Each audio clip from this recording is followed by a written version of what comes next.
up, get ready. It's gonna be a very, very intense journey. Begin.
up. It's gonna be a very, very intense journey.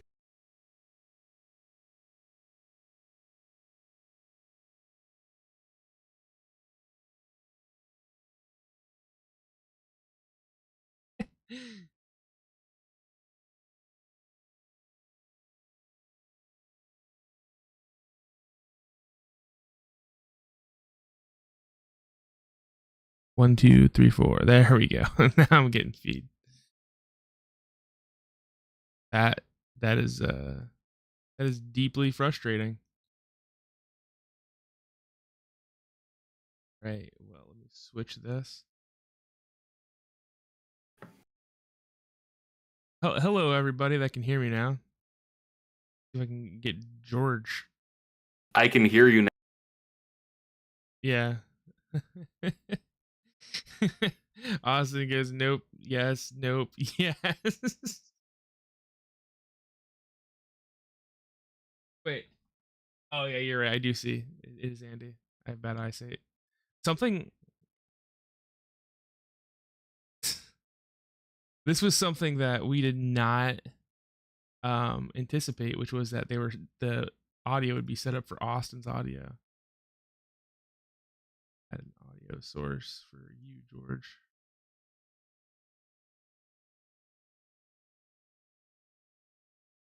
We can do better than a B. I gotta figure it out. I haven't used this in forever.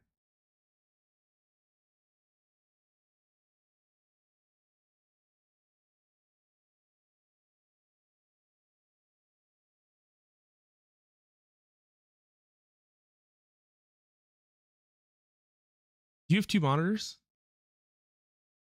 Because what I've noticed is that when I hold on, trying to concentrate and talk at the same time. Sorry.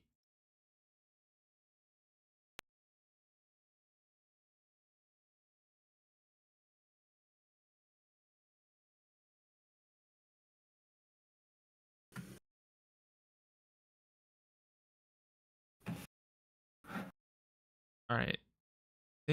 Talk, George. This is my normal speaking voice for podcasting. Yeah, I got you. Okay. So now they should be able to hear us both. Anyway, what I was saying was, also, what's up, everybody? This is episode 137 of FrameSkip, and we were muted for the first 10 minutes. My bad. Yeah, and also we didn't think we'd be on a podcast that made it to 137 episodes. It feels like this podcast just started. We're on 137 episodes. Yeah, remember Podcast Beyond and Joe Rogan? Yeah, look at podcasting, the boom. Yeah, all right, you caught up on the first 11 minutes of the show. We kicked Austin out. He's gone. Yep. Now he said, "Hey, go across the pond, you freaking blonde-haired dandy. Go hang out with your Edwardian chaps." I don't know what Edwardian means. Means it's from the age of Prince Edward. Isn't Prince Edward? No, it's Prince Henry right now, right? There's two princes. I thought one of them was Edward. This is like in the 90s, 1890s. Yep, not a lot of Edwards. A lot of Edwards, lots of Henrys. I think lots of Elizabeths, right? Yeah, more than a few. Yeah. Hey, get a little more creative with your names, England.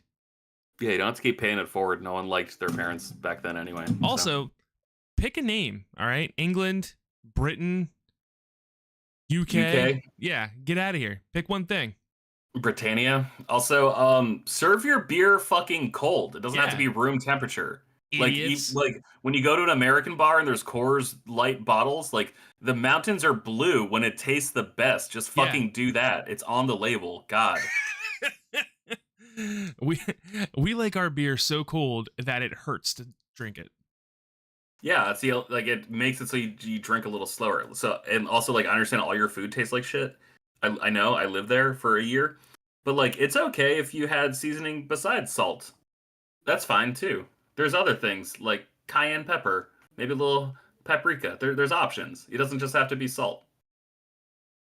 I think it's not out of the realm of possibility to say the best food in like Britain, England, whatever you want to call it, is American food, like KFC, right? No, you McDonald's? see, no, McDonald's actually tastes like butt shit over there. What's going on? Is it the water? Maybe. It might be the water. It might just be the quality of the food. It might just be the fact that like, there's some salt on this. It's too spicy. No, I thought like, oh man, only America knows how to do fast food. And then I went to Spain for a weekend, and I'm like, oh wait, no, it's like literally just England. That's a fucking idiot.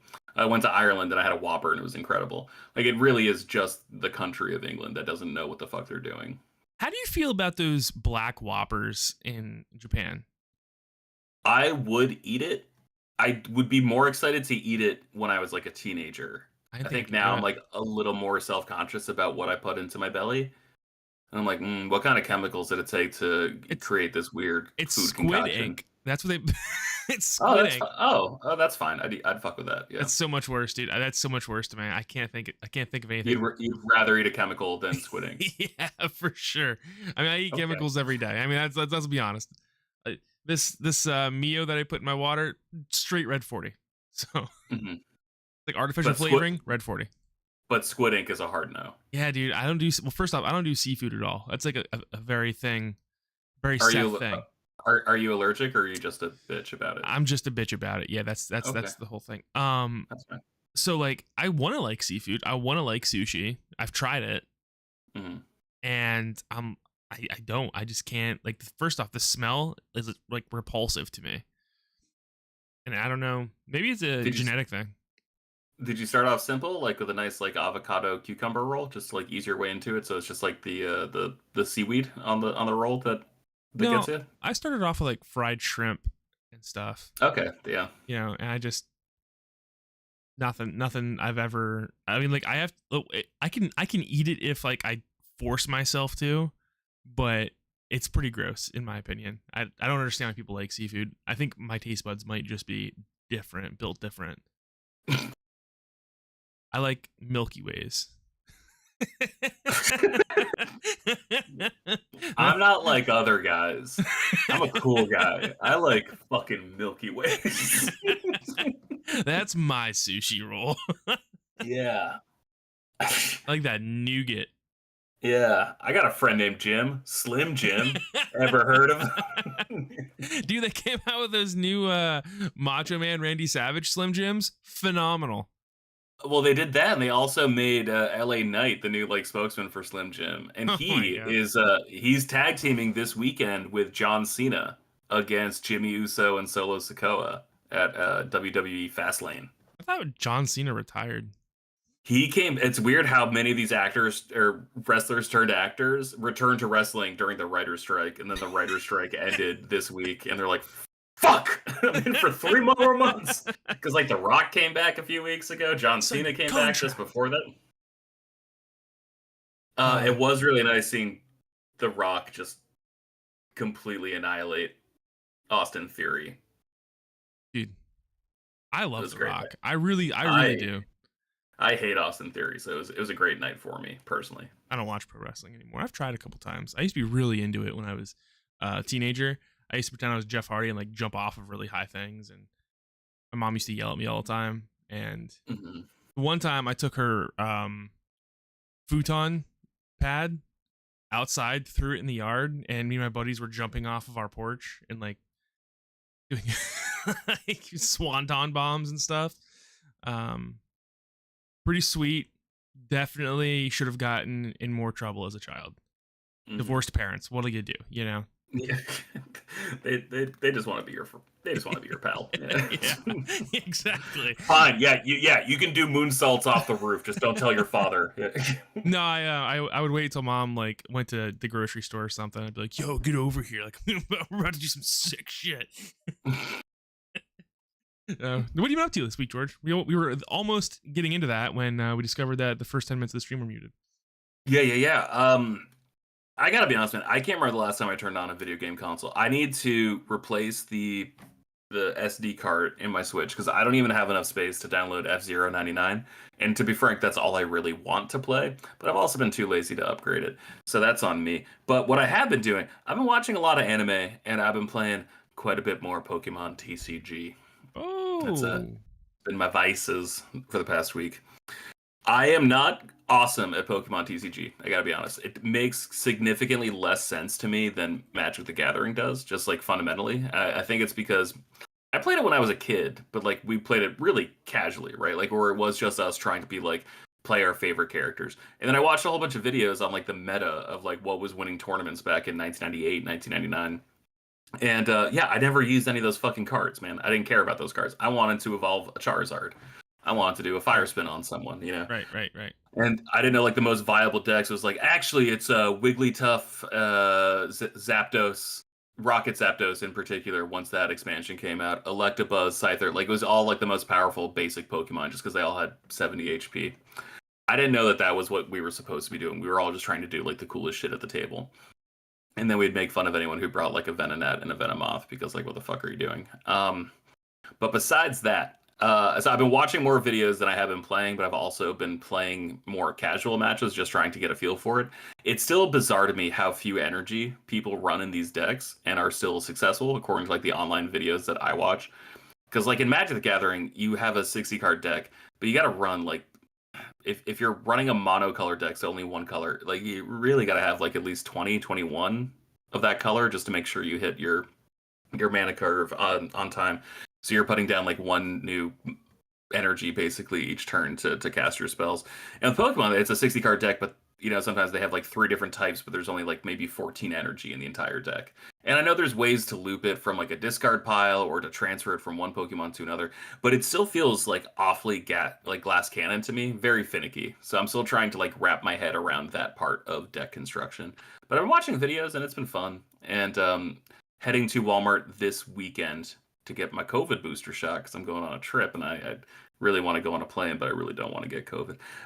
And so I'm going to look for some Scarlet and Violet 151 because that deck, or not that deck, that block looks really, really exciting to me. Those cards are beautiful. I'm really trying to control myself and not buy Pokemon cards again. But that 151 set is really nice. Also, where are you going on a trip to? I'm going to Vegas in 2 weeks. Oh, City of Sins or whatever it's I have never been before. I have a super addictive personality, so I plan on not gambling at all because I don't want to do that to myself. We're going, me and my buddy Colin, he's flying out from San Francisco, and we're going to a music festival called When We Were Young, which is all like the pop punk emo bands from the early mid 2000s. I'm very excited. Also, the day I get there, Killers of the Flower Moon comes out, which is a 3-hour long Martin Scorsese movie, probably the last big epic of his career because he's 10,000 years old. I'm so excited. I get to see that on a fucking IMAX theater. Oh man, looking forward to it. Have you seen this dome in Vegas? Oh, the Sphere, yeah. That is some of the craziest shit I've ever seen in my entire life. I can't imagine being there and seeing U2. I mean, U2 is not the band I would choose, let's be honest. I don't understand why anyone would go to see U2, but like if we're talking 1980 to 1990 U2, I get it. They were like one of the first like Gen X bands. Like I feel like they sort of paved the way for Pearl Jam. Like I feel like you could draw like a line of connection there. Everything post millennium, not my favorite. There's that one track, Sometimes You Can't Make It on Your Own, which is like really sweet when it would show up in TV shows like the OC, but also is kind of a fucking bitch ass move for U2 to put their song in the OC. Like, what can you do, you know?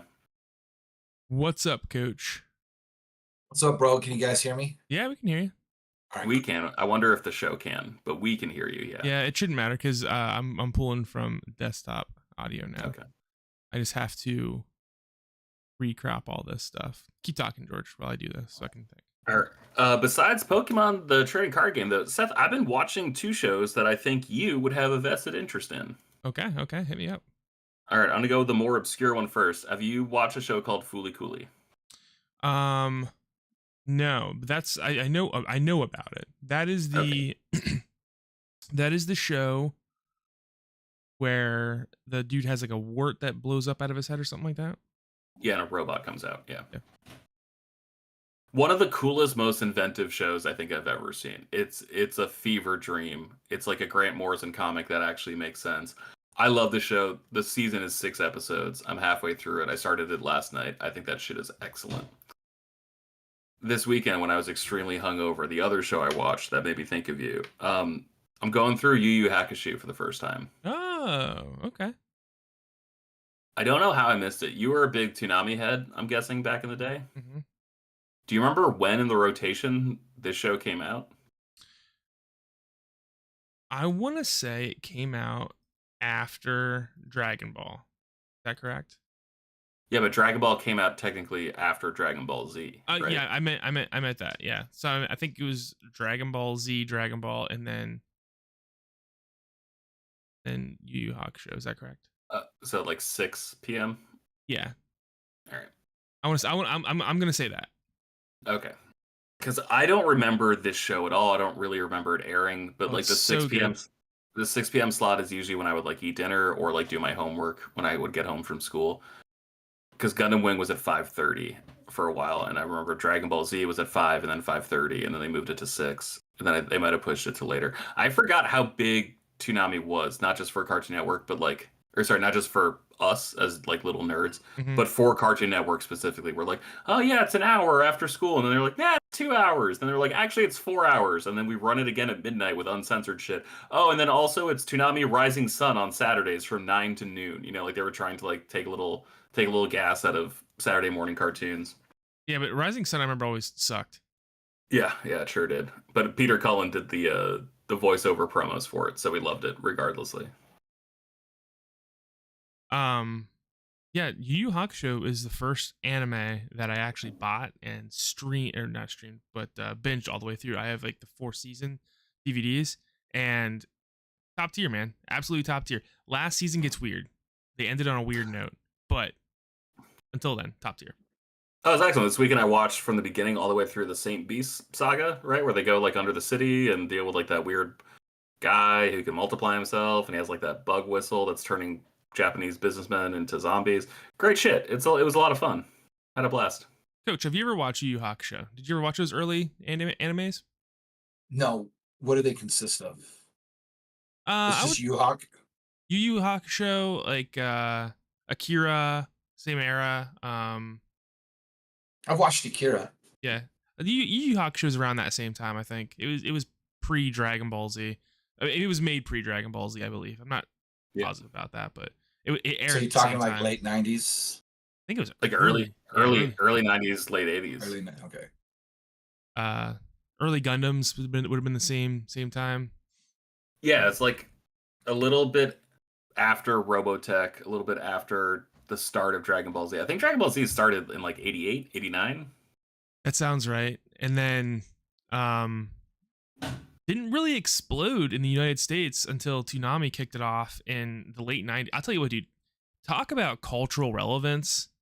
Toonami like shifted the course of United States or even like Western culture completely. Just that single like block on Cartoon Network completely shit because dude, no one cared about Japanese animation until that point. It was in Japanese society is such a closed off society at that point in time that you don't really ever have anything like that in the United States until Toonami gets it, localizes it, and airs it, and then just completely shifts culture in the United States.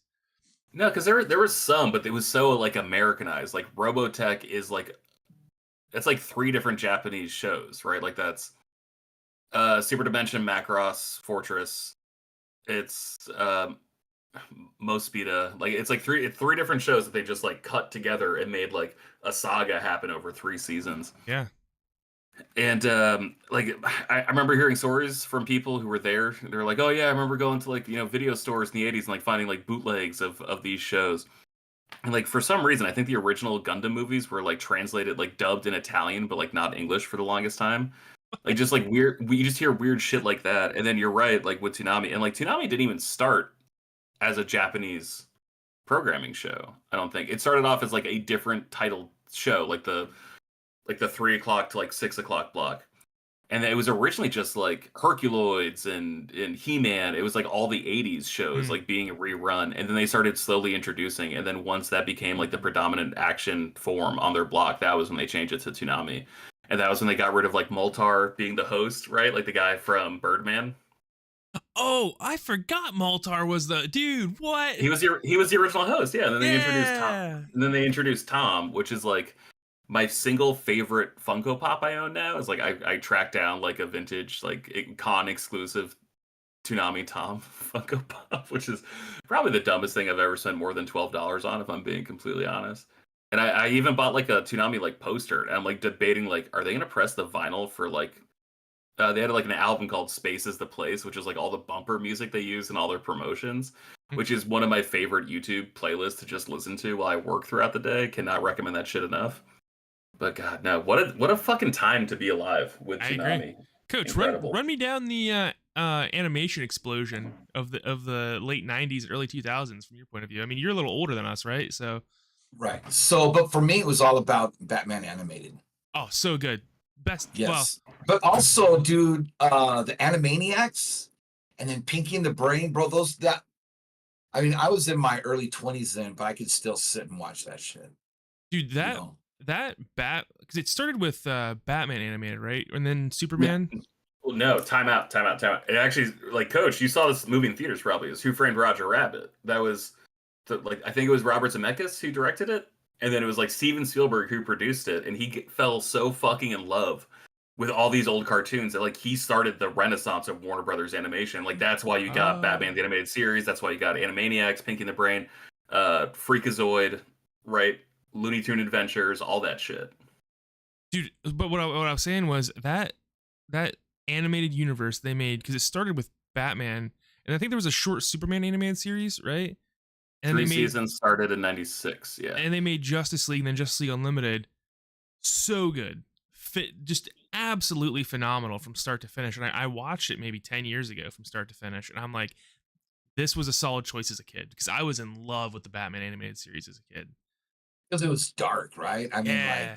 like, I've never seen anything like that before, like that style. And speaking of Batman animated, recently the very first the animated movie was re-released in 4K, Mask of the Phantasm. So right? Good. Yeah. So I picked that up. I mean, I already had it in the big box set, but not in 4K. So of course, if it's in 4K, you got to pick it up. But when they started doing the movies, like their 75-minute run movies, that's when I think it just elevated the series. And then they had Batman Beyond, which came out, and that was sweet, dude. Batman Beyond was Terry cool. McGinnis. Yeah, I loved Batman Beyond, and then they tied it in at the end of Justice League Unlimited, right? Did they? One episode, I think, yeah. One episode epilogue. Yeah, that shit was awesome. But then there was that Batman Beyond movie where Return of the Joker. Yeah. Which one of the Robins became the Joker at the end? Was it Tim? Yeah, it was Tim. Yeah, so good, dude. Phenomenal. Yeah. And then they made, I think in the early 2010s, a tie-in comic which was pretty controversial, if I remember correctly. I think that was the Tim Seeley one, yeah. Where Batman impregnated Batgirl, right? That was the one. Yeah, I think they hinted at that in like the Killing Joke animated movie, which is my least favorite. I mean, they had to do something, and at that time, Bruce Timm, he was all about pushing boundaries, right? Yeah. Seeing what he could get away with. So it was like you could see Batman kind of go down on her. So yeah. Yeah. Yeah, I don't think the Killing Joke, first off, I know this is gonna hurt George, I think the Killing Joke is widely overrated as a comic. I do too. I think I think it was never supposed to be the fucking pedestal that everyone put it on. I think it was like a 48-page one shot. Yeah. He's like, yeah, fuck it, I'll write like an extra book. Oh, you're gonna pay me extra? Like, yeah, I'll do that. And then everyone started heralding it as like, oh, this is the definition of comic books as literature, comic books as elevated art. And he was like, no, like it was out of continuity because like fucking Batman kills the Joker at the end. That clearly didn't happen. Like I thought I was just writing like a bullshit one-off. Yeah. And it's great for a bullshit one-off, you know? I don't think it translates well to like an animated movie. I thought it was a weird choice. It's way too dark for like an animated movie. That is one of the darkest, I think, like straight up DC comics of all time. like Yeah. like just straight up, because I mean I don't really want to get into it. There's a lot of dark stuff that happens in the Killing Joke. with Gordon. Yeah, Yeah. Gordon and Barbara. Barb. Yeah. Yeah. And then just not fun stuff, but Also, one thing that was really cool about that show, though, is that like it took older shit and made it cool to a new generation. Like all that architecture, that's all Art Deco shit from like the 30s and 40s, right? yeah.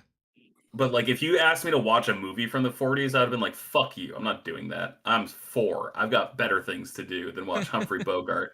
But like Batman made it cool, and like I don't like classical music. That's fucking stupid. And then you hear like the orchestral score of the show, and like especially of Mask of the Phantasm. Like I'm thinking there's like Gregorian monks like chanting in the background. It's like absolutely haunting. And as like a 6-year-old when that movie comes, I'm just like, this is the greatest opera ever written. Was this movie? Like the way it just made so much shit make sense to kids specifically. It was just incredible. so good. And it gave birth to Harley Quinn too. So Oh Yeah. yeah, that's right, it did. And then that took off way too far because I hate Harley Quinn. I really do. No. Dude, well, in the movies she was fine, like in the animated, but then they like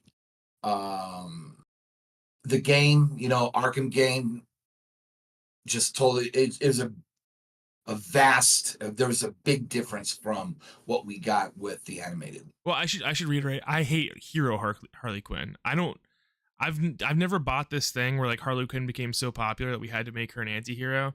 She is a mass murderer, and I think we should just leave it at that. Like, there's no redeeming the things that she had done, in my opinion. I like her relationship with Poison Ivy a lot. I think through the lens of her relationship with Poison Ivy, her baby face turn makes a lot of sense.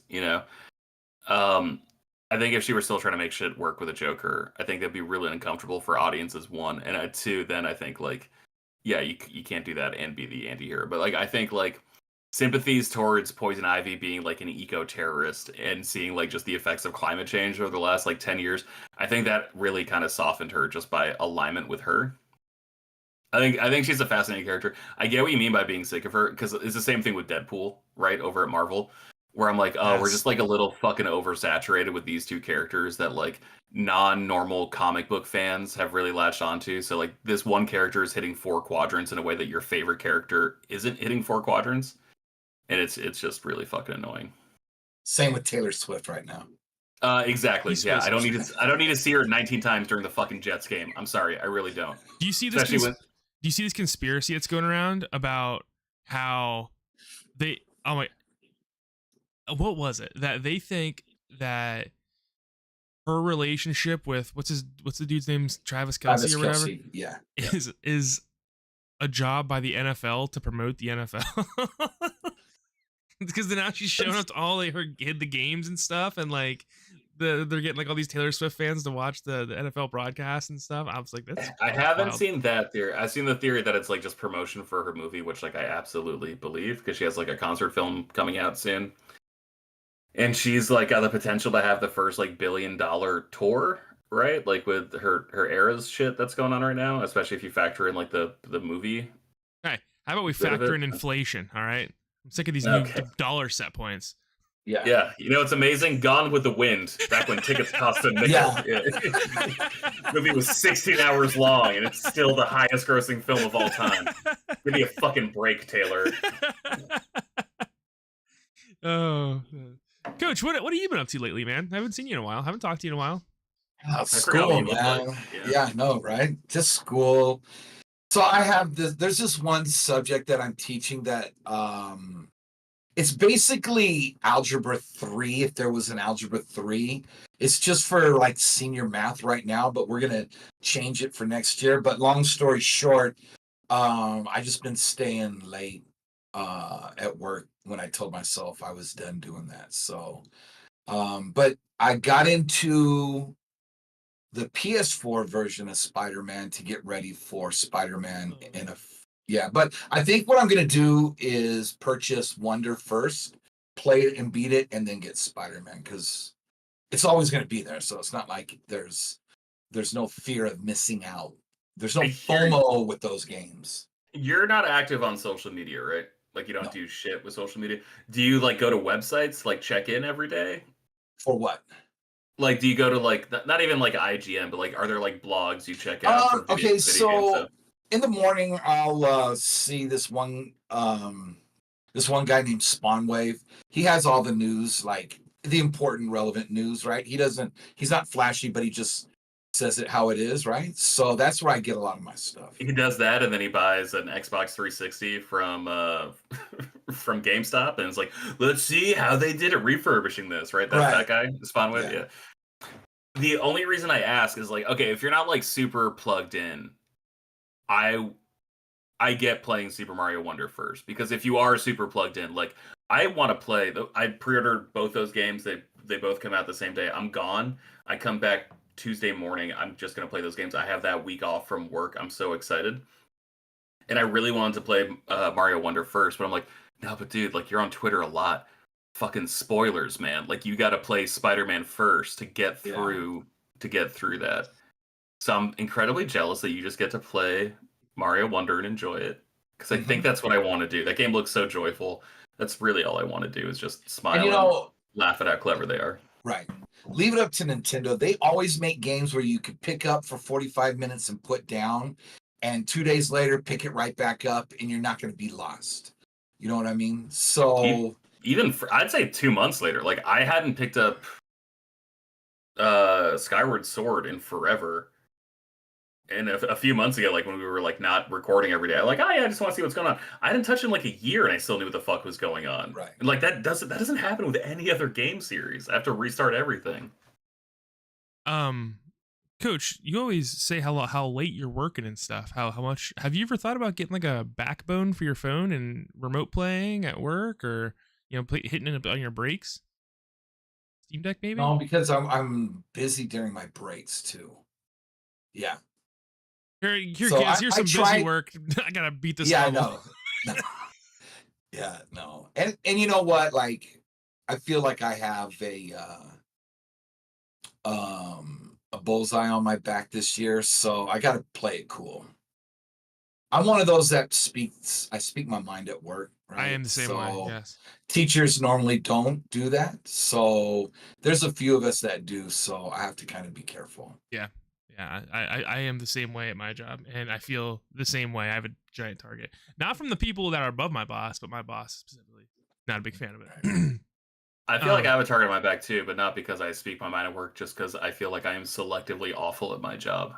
Where like some weeks are like, dude, this is fucking awesome, and then other weeks are like, what is this? And I'm like, I did my best. I don't know what that is. Like I swear to God, I'm trying.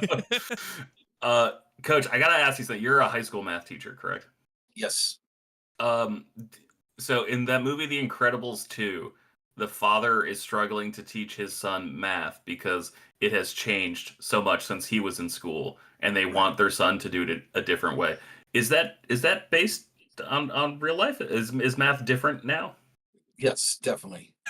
No. Wait, with the whole no child left behind, things have changed as far as like what I used to have. I just used to have a book with practice problems, examples, and now it's totally different. Now you have standardized tests that you have to do whatever in your power to get the kids to understand it so they can pass it, right? And you only have 45 minutes a day, and you know that a lot of them, I'm not going to say all of them, but a lot of them don't do any homework once they leave school grounds. Wait, your classes are 45 minutes? Yes.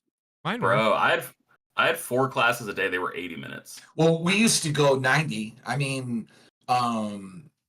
during the pandemic and even before, we used to go 90 minutes block schedule, right? So A-day, Yeah. B-day. But now we're back to just 45 minutes, which is fine with me because it's quick, easy. My days fly by. And yeah, so. When I was in college, my trigonometry class was 2.5 hours long. And let me tell you, far too much. By the end of the first hour, my mind is done. I'm like just a pile of ash up there, right? Just sizzled out. But I was never good at math. And in fact, I used to, when I was in college, send Coach my math problems. I was like, please help me because I'm drowning over here. Yeah, especially a lot of college classes. Like I was a film theory student with like an English major, And so it's like, all right, I'm taking a film class. And like, you think it is just like super easy, just like watch a fucking movie and talk about it. And like, that is some of the classes for sure. But the other ones are like economic classes. The others are like philosophy classes. The others are history classes where like you have to actually study like, okay, because of this immigration policy in 1914, there was this thing called the like the immigrant fear and whatever, and it was just like you like studying every like US political decision that influenced the demographic of Hollywood and like the workers available. And it was just one of those things where it's like, oh man, nothing is ever as fucking cool as it sounds. I'm gonna be a film major. Oh, I just get to watch movies. No, you don't. You have to actually study like 19 different topics. And I feel like a 2.5 hour trig class, it's like, oh shit, you like math? What if your life was math? What if every second of every day was just a constant fight for fucking math? And it's just like, oh no, this is actually not what I signed up for. Well, right, because then they give you homework after 2.5 hours of class, right? And I'm like, this sucks. I think I barely skidded by that trigonometry class. But George, did I ever tell you the story about me dropping out of college? No. So I dropped out of college halfway through my junior year. I didn't go to my spring semester. I had been in the video game design program at Penn College. It's owned by Penn State. It's like their college of technology. And I had to go through my first couple years and do like all my, I forget what they're called, like the electives, like your math programs, your Communications, English, yeah, all the dumb crap until you could get your gen ed stuff. yeah, until I could get into my actual program. So I get in there, and this chick who is I guess it's a little disrespectful to call her chick, this doctor who is the head of the game design program. So first off, I was the third year going through, and I watched the first year graduate, and none of them got jobs in the game design field. Not a single one. They all went to work at like a local hospital. So I'm already like, I don't like that. And I get into this class, and she's listing her like accomplishments, right, and like her history. Not a single game design thing on there. She's like a web developer. And she opens the class by being like, if you have any questions, don't ask me. Read the book or Google them. And I'm like, okay. Like, no, I'm actually paying to be able to ask. Red flag. Yeah, red That's flag. the definition of a red flag. Right? So I'm immediately like, common sense, like, she doesn't know what she's talking about, I don't think. And then halfway through that class, we ended up making a board game for a credit. And I'm like, okay, this is all nonsense. So I am in this group for our final project, and we're supposed to develop a video game. And one person's supposed to do like the artwork, one person's supposed to do like the programming. It was split up. Mm-hmm. So I did my part, which was the artwork. Someone else was supposed to do like the programming, and someone else, I forget, was supposed to make like the game design document or whatever. So I make this really cool box art. The video game title was Catastrophe, which I thought was a phenomenal name. And it was about this cat that died, went to hell, and was like walking its way out of hell. As a side-scrolling game. Well, come the Monday before the thing is due, and I send in, there was like a local Dropbox program Penn College had. And I was like, all right, guys, send it in. Like, when do we want to meet up and put the parts together? No response. And I'm like, uh-oh.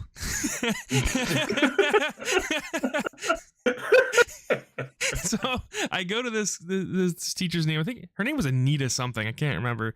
And she's like, I'm like, can you please like give me like an extension or something? Or like she goes, no, this is how it goes in the professional field too. You have to get it done by the deadline. And I'm like, okay. So I stayed up for like 2.5 days programming this video game, and like making everything all by myself. And then I submitted it, and it was a complete mess, dude. Like I found like this pre-made like blood splatter thing when the cat would get hit by like a trap or something, it would blow up and this blood split was this terrible, and the playtest came back horrible. I got like a C on it, but I was so exhausted I didn't even care. I was like, this sucks, I'm done, I hate this. And I was like, all right, I'm done with college. So my original degree was computer science, and it was at the perfect time because while I was like a junior, I was already working in the industry. I started out as like just doing shell low level programming for a money management firm, right? Wow. Yeah. And then we had a big group, and everyone was either at San Diego State or UCSD. And everybody except for me was like a year ahead of me. So when they graduated, they got a sign-on bonus because we were all making 34,000, which was good in like 98, 99, right? Sure. And so they all walked out for lunch, and they're like, okay, if there's any phone calls, you can pick it up. And I was like, what the fuck, right? So I'm like, so they come back, they're all happy and shit. I'm like, these motherfuckers, right? So then sweating bullets. Yeah. So then I get on Monster because Monster was a place to go, right? Everybody used I Monster. remember Monster. And That's how I applied to a Marvel internship in like 2004. Yeah. So I found a web developer and I was doing the back end. I got that. I was making as much as my friends. And then after a year, it went under. And right at about 2000 is when all these companies went under. So I got in during the boom, and I got blown the hell up when it all just imploded in San Diego. So that's when I went into the Army. So if anyone listening doesn't know what he's talking about, this is called the .com bubble burst. Yeah. So, a little before my time, but I never understood it, right? Because how did the bubble burst? What happened? All these companies bought like it was websites, just right? Saturated, oversaturation. Just so much money poured in, and then it was just too much. Well, it's the same thing right now, right, with streamers, where like everyone has their own streaming service. Like no one's going to pay for all these different. Like no one's going to have Peacock and Paramount and Netflix and Hulu and Disney and ESPN and HBO and whatever. Like no one's going to have all that stuff. So there's about to be like a pretty big crunch in the streaming market, and that's when consolidation is going to happen, and there's going to start being bundles, which is basically just going to be like fucking cable online. And I honestly doubt we're ever going to have like a lot of streamers without ads, to be honest, because like they're going to recreate the cable bundle, because that was I've listened to so many podcasts on this week because I find it fascinating. But they're like, this is the greatest invention in the history of like American economics, is like the socialism that existed with the cable bundle. And it's the same thing with the internet, where there was just so much money going in and you just weren't seeing the return. So then everyone pulled all their money out at once, because there was a pet store. There was one pet store that was making so much fucking money. And then there was everyone who's just like, we can make a pet store online too. Yeah. And there was 20 fucking pet store websites that were happening all at once. And guess what? 19 of those were just fucked. Maybe 18. Maybe that's why you have Petco and... What documentary was that? Because I remember that. That was talking about like the pet store brand specifically. Yes. I cannot remember, but I remember seeing that as like a 16-year-old and being like, "Oh my god, what a mess!" Well, they spent so much money on a Super Bowl ad. I'm gonna play Halo 2. What a mess! They spent so much money on a Super Bowl ad, and then something happened. I don't know, but yeah, man, it was an exciting time because you got introduced to electronic mail. Like, I remember the first time I got an email, and I'm like, wait a minute. You mean I could send something and someone will get it immediately? I don't have to write it out anymore and then take it to the, like, that was just so mind-blowing at the end. And then today, we're off for 2 weeks break, but I'm teaching a math camp. And so I was talking to them about the first phone plans, the cellular phone plans, where you would get free nights and weekends. But the nights would start at 9 o'clock at night and would end at like 6 in the morning. if you wanted to call long distance or whatever. And then you would get maybe like 600 minutes a month. And then if you go over, then you're going to be gashed, right? You're going to spend bazooka bucks. And then fast forward about 4 years when text messaging started, they wanted like 10 cents a message. Yeah, they And did. I remember the first time I got a message, I'm like, now I don't want to accept it because I didn't want to pay it, right? It was Right. the night after a date and she texted me back. And Oh, dude, so I got my first cell phone in 2007. I got like the first iPhone. I was very lucky. It was a gift, and someone was just like, "Yeah, I think it's important for you to like have a phone," because I'd never had a phone before, and I had like a $30 a month limit, and each text message was 15 cents to receive or send. And like it was one of those things where I'm like, "Oh man, I am so lucky I don't have service at my house. Otherwise, I would just be fucked. Like it would be ridiculous." When they gave me a cell phone when I was in 8th grade, I don't know how they didn't anticipate this, but I immediately, my first month, racked up like $1,000 charge, and I got in a lot of trouble. they ended up not having to pay. But, like Verizon like gave them a break or something for it, but it was $1,000 charge. But like, I assume you weren't doing $1,000 worth of shit. A, but like B, like I assume it was like the most banal shit. Like it's not like you were going. Oh no, it was like You I was were, like, just web- texting. I was texting Yeah, all my you were friends web constantly. browsing on your phone. Exactly. Yeah.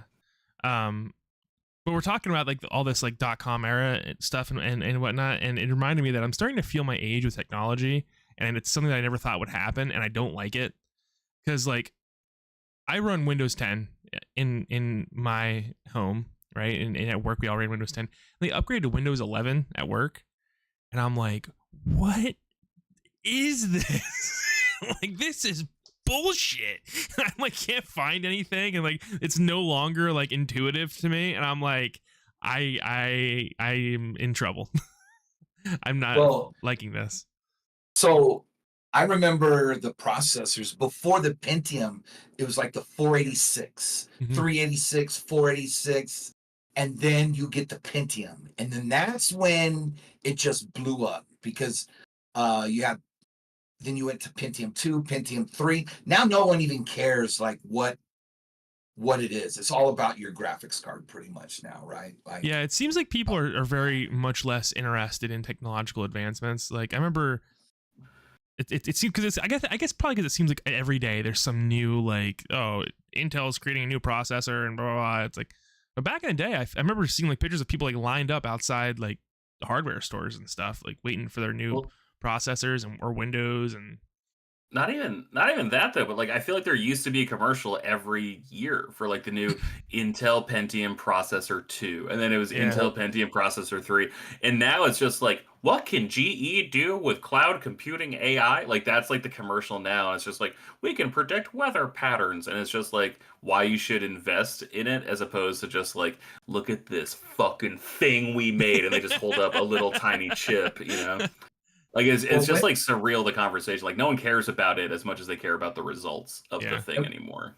And when Windows 95 released, you would have thought like the second coming of Christ happened, right? Like everybody was at the stores.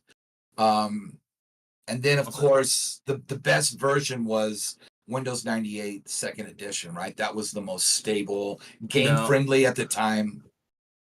I was gonna ask, is Windows XP the greatest software of all time? Greatest like for gaming? I think so, yeah. Base OS that's ever existed. I actually agree with that. I mean, I was younger, but I remember XP being like flawless, and then I used 7 for a long time. Vista sucked. I used 7 for a long time. And then they made Windows 8. They skipped Windows 9, didn't they? Yeah, pretty sure. Yeah. Wait, why'd they do that? That's so weird. Because 10 sounds like this advanced, amazing thing. I guess. That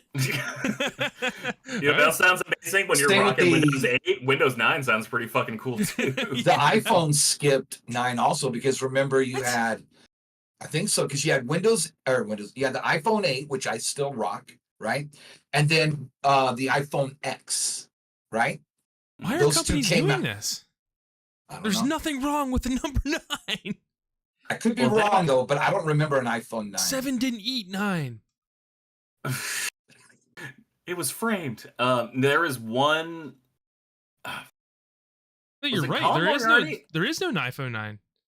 Was it Colin Moriarty who was talking about like how he didn't think it was going to be called the PlayStation 4 because 4 Yeah. means like death in Japanese. Yeah. It's like I wonder if there is just some country where like they're actually a huge market and where like 9 is actually like it's obviously not Germany where 9 means no, but like some place where they like Brazil or something where they actually sell a lot of iPhones where just 9 is bad luck. It looks like there's no one really knows why there's no iPhone 9, but the number one reason is it came out on the iPhone's 10th anniversary. So that I guess that makes sense. And then they released the 8 Plus a couple months before the iPhone 10. So they were like, oh, the 8 Plus could be the 9 or whatever. It's like stupid. Just make the iPhone 9. You guys are all dumb. Sick of it. Sick of these tech Coach, companies. I bought the iPhone SE, the special edition one. Oh God, yes. Because it still has the button. I bought the SE2. SE is like one of the best phones I've ever had in my entire life. And then I upgraded to the SE2, like one of the worst piece of shits I've ever had in my entire life. I don't know, like how did you guys fuck this up so bad? Like I just wanted like a little bit of a refresh from the thing I love so much. I wanted it to be 10% faster, and they just absolutely ruined it. I still don't understand how. I hate this phone so much. It can't do anything. Is that like the brand new one, the new one that just came out that people are like shattering really easy? No, this is the one. It's called the SE, the special edition. It like still has like the little home button at the bottom. I don't care about like the face recognition shit. I actually don't want that on my phone. That kind of skews me out. And I like being able to have like the commands with because like the button you can like multi-tap it and then it actually brings up like a menu of other functions. Like that's how I take screenshots and stuff. And I just think it's faster and more intuitive than everything else. They're trying to get rid of all the buttons on the iPhone, and I can't stand that shit. I think that's so stupid. Buttons are fine. I was you thinking can have four buttons. It's okay. I was thinking just the other day about how close we are to shifting back towards buttons again. You know, because like you know how like it kind of goes in cycles. Like we had these giant phones, and everyone wanted the super small phone, and everyone wanted like the big phone, and then like okay, we're gonna get the big phone. We're gonna like increase the screen size by getting rid of the buttons and like the bar at the top. And I kind of feel like we're gonna start swinging back towards like buttons. That's part of why I got this. Like I want a phone that can fit in my pocket. Yes, like, that's why I love the 8. Yeah, like it just fits right in. I can wear shorts. It doesn't matter. And yeah, the only thing I don't like is the camera. Like the 14 and the 15, of course, have the mega camera and stuff like that. So that's what I like about the new ones. But I just not willing to. I'm willing to fork out $1,300 for a new gravel bike, you know. But I'm not willing to fork out $800-900 for a stupid phone. No, even though I want the camera, I'm like I'm okay. I don't need that fucking camera right now. I got Coach, sorry. Go ahead. Go ahead, go George. No, you. I got so used to upgrading my phone every 2 years that Right. and the last 2 times I upgraded my phone, I was like, I shouldn't have done that. This phone it doesn't seem any different anymore. Like, and then I finally got to the point where my S21 Ultra was ready for an upgrade, and I was like, I'm not upgrading it yet because the battery's fine, it's great even. The camera's phenomenal even by today's standards, and it's still a super powerful, fast phone. And I'm like, the new ones have nothing that draws me to them, so I'm just gonna let this thing run it until it dies. Whereas normally I would get a new upgrade like that immediately, you know. But you know what, Seth? You can capture life's most share-worthy moments on the S23 Plus, available now from Google Fi for less. I can do that now. Sorry, you guys ever own a Moto? The Moto. I had a Moto X. Yeah, I love like, that phone, bro. That was like at the time, that was a fucking great phone. Like the first generation Android, right? I had this. Oh no, I didn't have that. I had the Sliver. I got mine in. Let's see, when I was in Kuwait, so 14 and 15. Yeah, that's what you're talking about, like the first generation Android Moto X. Yeah. Yeah. What I liked about it is there was no proprietary software on it. Right. Like what you would get with a Samsung phone or shit like that. So what were you saying, George? I was gonna ask Coach before if he because he has an iPhone. If you ever subscribe to Apple Arcade for their games on the phone. No. Because I don't game on my phone. I mean, like it's the small one, right? So. I do too, but like they have so many like card games. So like my most played game this year is hands down Solitaire, and the Apple Arcade version is excellent. And I feel dumb paying $5 a month for Solitaire, which is why I also play like Fantasian with my Backbone, and I play a lot of Hearts. But they took like all the first generation big iPhone games like Doodle Jump and Angry Birds and all that shit, and they tweaked them to remove everything that came with a microtransaction.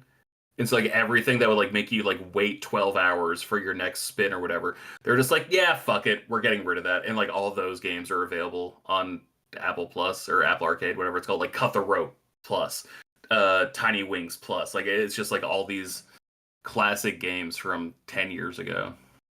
Have you guys seen the movie Tetris? Mm-mm. No, I saw it last mentioned week, and you guys got to go see that. Like, for a video game movie, it is the most intense, and it's based off a true story, right? So they injected some scenes where it's going to be it's going to make the movie, get more intense as it goes on. But how Nintendo got Tetris from Russia is good. So Yeah. it is on it is on Apple Plus though. So It was like the height of the Cold War too. That's like the kind of the tension, right? That like yeah, right around the time of the Game Boy, right before the Game Boy. Yeah, Game Boy was 89, 90, like right before the Berlin Wall fell. Yeah. Yep.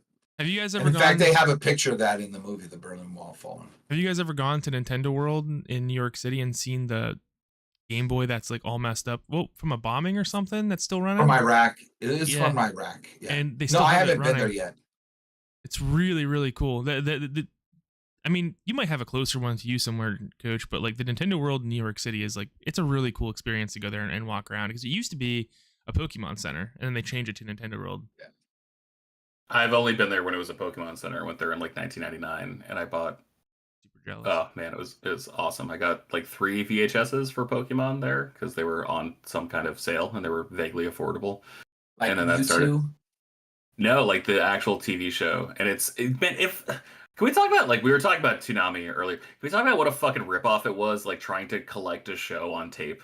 Like, Oh I my understand God. that, like, Because they gave you like 3 episodes. Yeah. If you were lucky, you got 3 episodes. Like, Yeah. the Transformers, I was obsessed with Transformers Jesus, as like a 10-year-old, 12-year-old, because I felt like I had missed it, and, like, these VHSs started coming out. I was like, I can catch up. So I do so many fucking chores to get $21 so I could buy a $20 VHS tape that had 2 fucking episodes of Transformers, and then I find out the first season had like 65 episodes. I'm like, you gotta be kidding me. Yeah. You went to your local Suncoast Video to pick it up, and then On that and Borders, unbelievable. yeah. I mean, yeah, animation and anime have always been so overpriced in the United States, and then these companies like publicly rip on their fans for like pirating these shows, right? And then they were like, oh well, if people didn't pirate them, the prices would be lower. And it's like, no. Bullshit. No.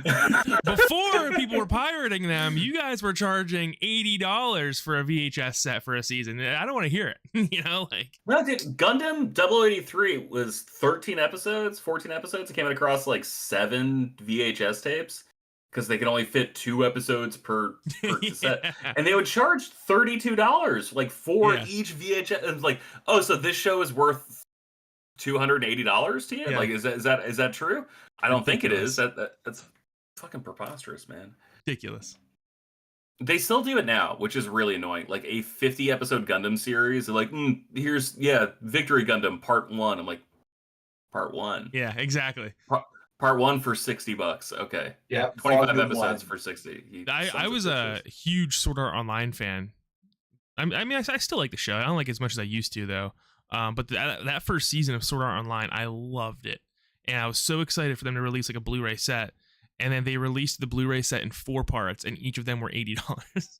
And I'm like, no, absolutely not. You guys are cracked out. Speed Racer did that shit too. I went and was gonna pick it up. I'm like, nah, I'm okay. I'll watch it on MTV. MTV. Oh my God. They were running it at that time. I didn't know. That was MTV back when had they were doing speakers. like the Max. They were doing Aeon Flux. They had that Spider-Man cartoon for a minute, Yeah. right? Like the Oh, cel-shaded yeah. CGI one. The dude from 90210, I think, was voicing one of the characters. I think so, yeah. Neil Patrick Harris was Peter Parker. Michael Yeah. Clark Duncan from Daredevil was back as the Kingpin. Nice. What a Yes. time to be alive. Oh, that was a good time. I'm cool to wrap up. I need to do something at a soon hour. Okay. But I want to ask you guys: are you caught up on Ahsoka? Both of you. Not tonight's episode, Yes. obviously. Yes. Yes. All right. Austin's gone next week. Also, do you guys want next week to just be an Ahsoka conversation podcast? I Yes. think it has to. Yeah. Okay. Totally agree. Coach, how are you feeling about Ahsoka before we watch the finale? 1,000 out of 1,000, baby. Like the rest in peace, but what's his name? What's the actor's name that passed away? Ray Stevenson. Yeah. Yes, bro. That's how you build a character, man. That is how you do it, bro. I don't like it. Come on, dog. Whatever, bro. You're here too. You know. I don't. You just don't like him because he's like me with hair. Fuck you, Seth. No, well, I like him. I like the character. I like all the characters, actually. I just feel like we're not getting enough plot. We're at the final episode. I don't know anything about these guys. You know, that's kind of where I'm at. Well, and then here's what the crazy thing is with the strike. When are we going to get season 2? Are we going to get a season 2 before the movie? Are we getting no, season it's 2? like- I didn't know season 2 was announced. I never thought there was going to be a season 2. Yeah, me either. So they're just going to jump right into a movie? Like, is it going to be a trilogy? I mean, there's a lot of things they could do, but I don't think it's going to be tonight.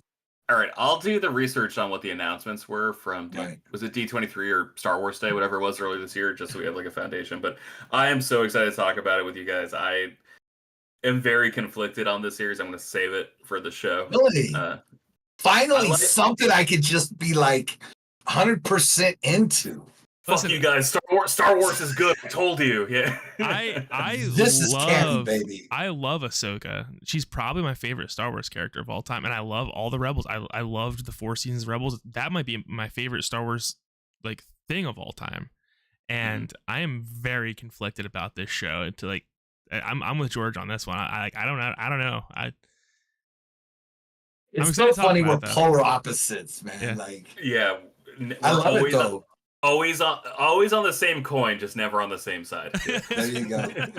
But it's a beautiful thing because it'd be boring if it wasn't. Yeah, Yeah. for sure. All right. Well, ladies and gentlemen, that about wraps it up. The boys took over for Austin this week. He's I not know. producing this show. I am. That's why it's a mess. What'd you say a couple of years ago? Austin's dead. I said, better men have died. There, You're like, oh, Austin's like here. He had a tragic like boating accident. Better men have died. Moving on. oh shit! I'll never forget that, bro. I'll forget my kids when I have Alzheimer's, but I will not forget when you said that, bro. Coach is that in his deathbed. His last words: "Better men have died." Better boating accident. Purple soda. All right. Well, thank you for hanging in there and enjoying this. Also, yeah. someone jumped in and said, "Let's go Sixers."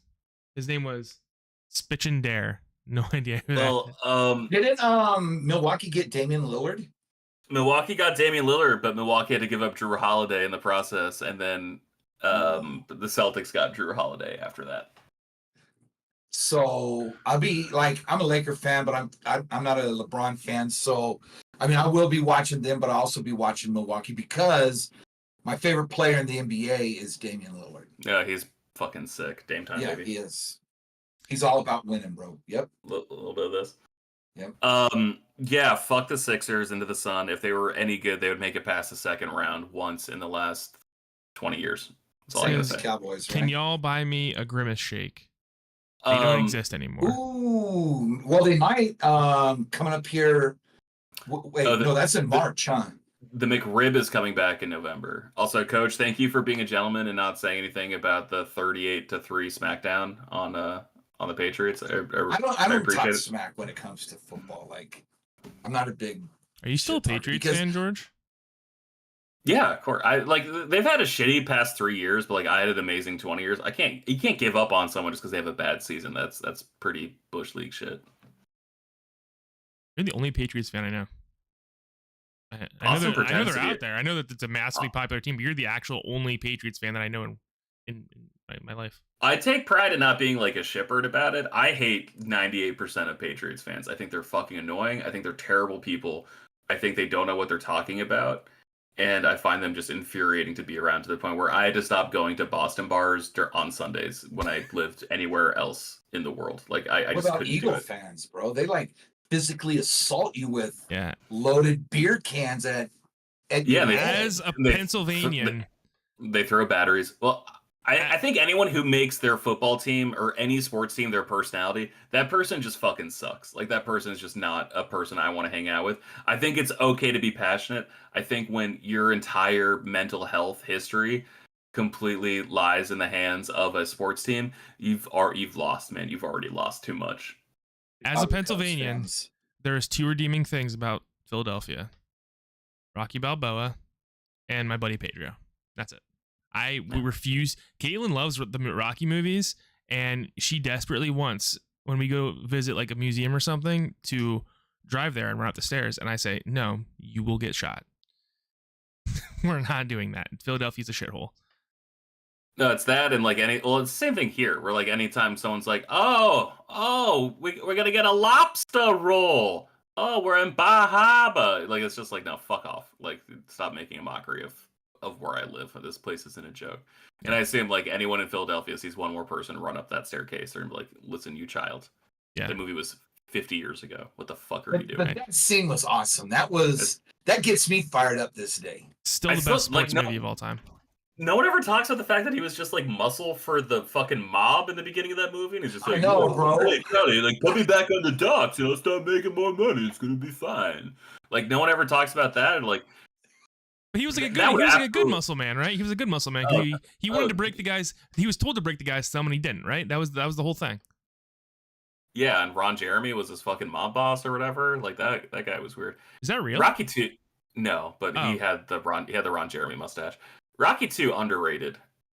I Rocky agree. 1 overrated. I 10-year-old me view them as loved- kind of one movie.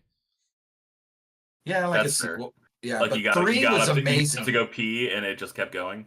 Well, like, yeah, I mean, like they kind of just like roll into each other, right? Because the beginning of Rocky 2 is like the end of Rocky 1. It's the end of Rocky 1. And then I love the idea that like the fans were sending Creed so much hate mail saying that he's a Mhm. bum and he lost that fight that he's like, all right. And then Rocky doesn't want the fight at this point, and he's trying to just live his best life, but he doesn't know how to spend money. I'm the just Rocky trying to get is so good. I bought an alligator. Yeah, he's Doesn't he buy an never alligator? had money his whole life, so he just blows it all in like 2 weeks, and he's like, can I get a job working at the meat factory with Mick? Yeah, not Mick. Whatever his idiot brother's name is. brother-in-law. Yeah, his Brother-in-law, yeah. But 3rd was super dark, right? That was like it went into like depression, death. Yeah. I mean, it covered it all. And at the time, no one talked about depression in the 80s, early 80s, right? Because everybody was coked up, right? So The first 3 Rocky Uh, movies are a trilogy, and then you have 4, which like is the return, and then you have 5, which we don't talk about, and then like 6 is like a second return. I never 6 was saw actually good. I never saw 6. 4 is like one of my favorite movies of all time. Yeah. I think the Oh, movie's yeah. excellent. I also That get came why out it's during like Christmas. I was like it's like Coach, you were there. You were did you see it in theaters, Rocky 4? Oh yeah, hell yeah! I remember my dad taking me and my friends, like 8th grade me or 7th grade me, and we all just like spend all day at the theater in the mall, right? And yeah, so I remember that day seeing Rocky 4. Like Was it it's like just like It wasn't a joke at the time, right? what? Rocky 4, because like I feel like now it's become a joke where it is just like, oh, look at this fucking Cold War propaganda, and like I grew No. up post Cold War, so like I can't like say anything about that. I'm like, yeah, it is Cold War propaganda. It's also fucking sick. Like I don't know what to say. Like when he outruns those KGB agents and runs up that fucking Yeah. mountain, like that's awesome. That's just objectively awesome. The same thing when Tom Cruise shoots down 3 fucking MiGs and doesn't start World War III. That's also pretty fucking awesome. Like I don't know any other way to spin it. I'm sorry. Yeah, so no, I mean like all we cared about was like back then was football and Motley Crue and the new metal that was going on, right? So like we didn't know anything about the Cold War. Our parents did, but we didn't know anything. So I didn't we knew it was Russia and they're the enemy, they're bad, right? So So I mean, the way that it turned at the end was good, right? I mean, like, yeah, Russia was rooting for Rocky. Yeah. Dude. That's phenomenal. And then like we could talk about Rocky for a whole podcast. I mean, I have never ending love for Rocky.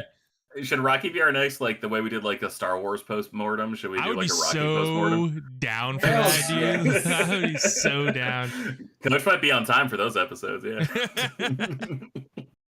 Coach will kick the kids out of his classroom to be on those episodes. Hell yeah. Coach, the way you were talking about that though, like going to the movies, going to the mall, spending all day there, like that's the way I talk about like 2005 probably. And like all I can think about is that Office quote from Andy where it's just like, I wish there was a way to know you were in the good old days before they were over. I'm like, yeah, man. Like we're in the good old days now. 20 years from now, I'll be like, man, I wish I was 50, and I'll be like 72, right? Yeah. But another thing is 72. Parents believe. Okay, this is Gen X.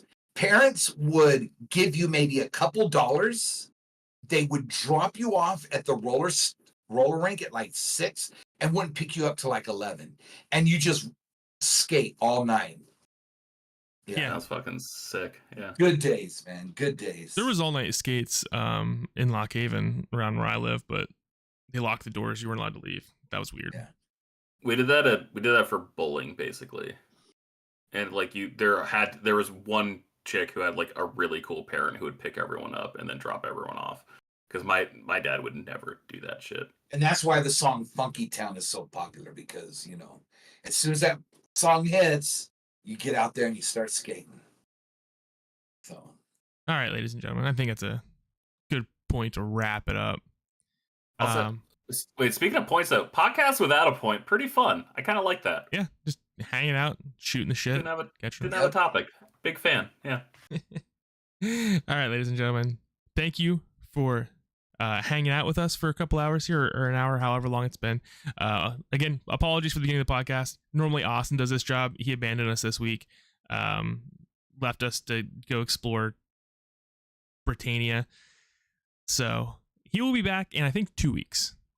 But remember, follow us on Twitter, except for me. Austin is at Austin J. Eller. George is at Shortbox Summary. I'm at Seth the 90s Kid. Coach is not there.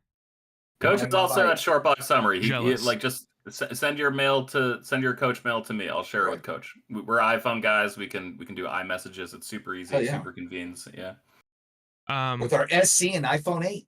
Yeah, buddy, right here. It's got a button. Yeah. But until next time, ladies and gentlemen, thank you for hanging out with us, and we will see you next time.